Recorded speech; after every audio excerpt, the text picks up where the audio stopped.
Bonjour et bienvenue sur Wow, le premier média d'infos positives pour les enfants de 8 à 12 ans. Pour recevoir nos articles, abonne-toi dès maintenant à notre newsletter bimensuelle sur notre site wow-news.eu.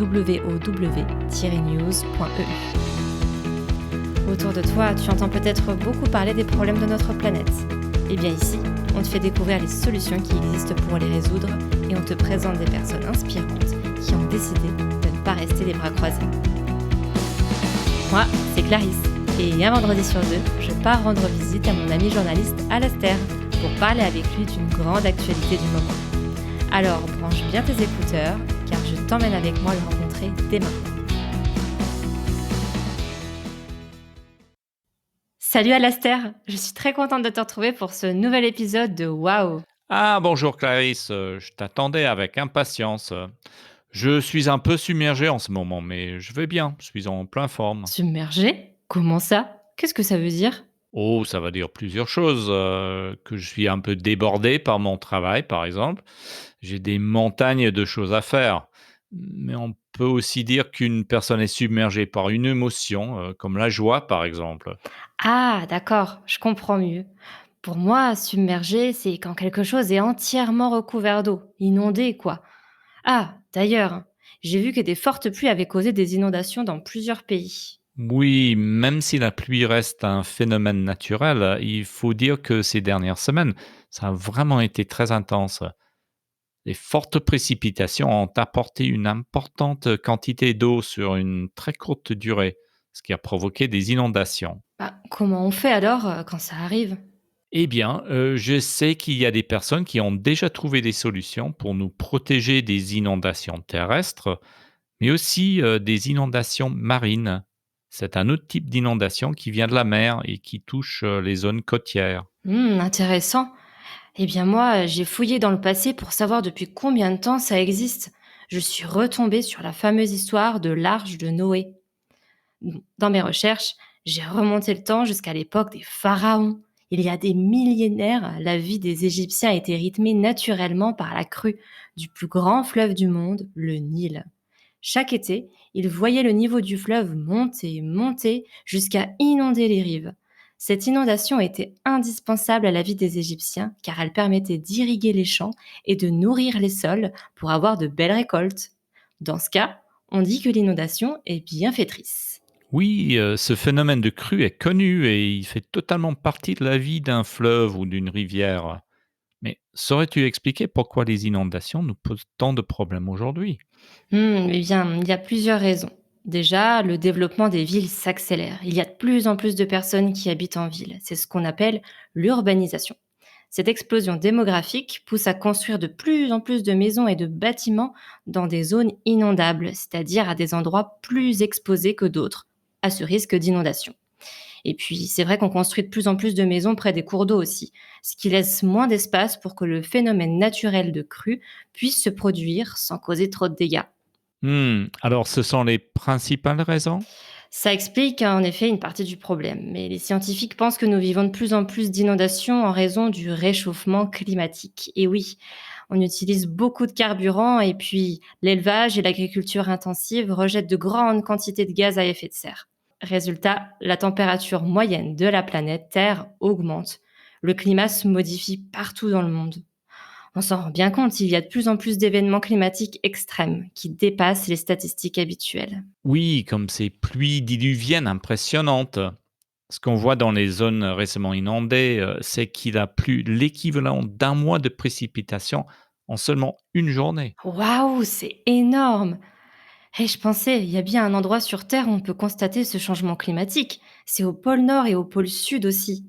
Là-bas, les icebergs ont déjà commencé à fondre. Ces gigantesques blocs de glace avec de belles nuances bleues se transforment en eau liquide. Au fur et à mesure de la fonte des glaces, le niveau de la mer augmente lentement, mais sûrement. Ces 100 dernières années, le niveau a progressé de 20 centimètres. Le rythme semble s'accélérer et les gens s'inquiètent des conséquences que la fonte de ces glaces pourrait avoir dans le siècle à venir. Certaines terres de très basse altitude et certains littoraux seront presque totalement submergés dans le futur. Oh, ça m'inquiète quand même. Ce phénomène est à prendre compte, mais sur le long terme, hein, ça peut paraître inquiétant, mais c'est pourtant, ce qui est en train de se passer. C'est important de la garder à l'esprit pour avoir une vision complète, des conséquences, du changement climatique. Bon, en résumé, si je comprends bien quand même, l'eau reste un enjeu crucial pour l'avenir de notre planète.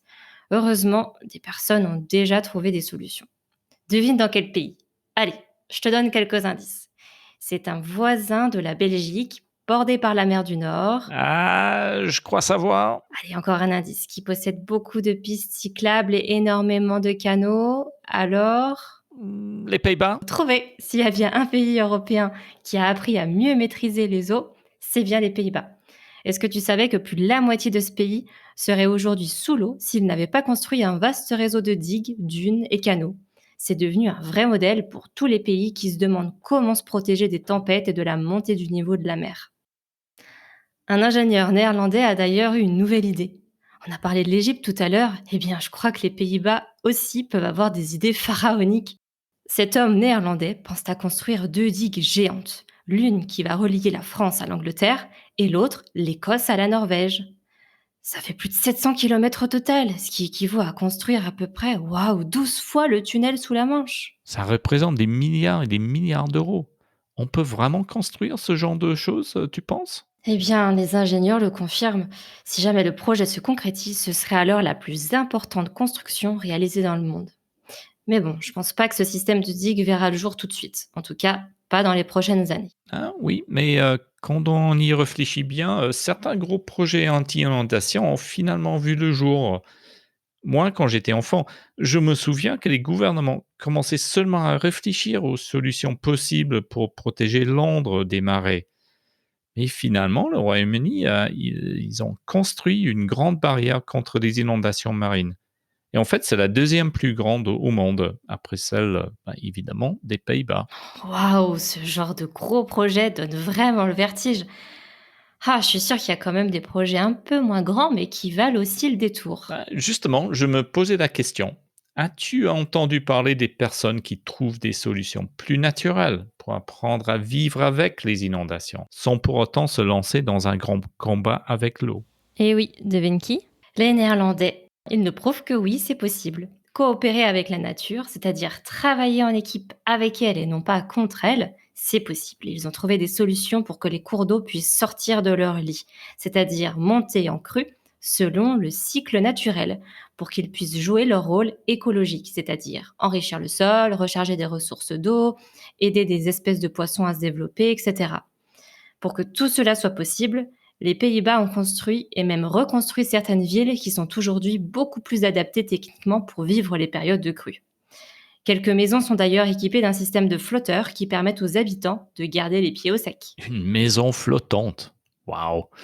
J'aimerais bien essayer, mais je suis pas sûr de vouloir y vivre. Ah, j'ai déjà eu l'occasion d'en voir en Indonésie. Ce gigantesque archipel d'îles en a construit beaucoup pour la pêche. La maison sur pilotis, tu sais, ça remonte à l'époque préhistorique. En Asie notamment, il y a des millénaires, les habitants étaient déjà en train de construire des maisons sur pilotis, qui ressemblaient beaucoup à celles utilisées aujourd'hui d'ailleurs. Ah, j'ai aussi entendu parler des villes éponges. Tu sais ce que c'est? Ah oui, cette solution au drôle de nom, inspirée par les Hollandais, encore et toujours, eh bien, ça a été mis en place dans plusieurs villes de Chine, à Berlin aussi et même en France. En fait, il faut imaginer la ville comme une sorte d'éponge géante qui serait capable d'absorber la pluie et donc de réduire les risques d'inondation.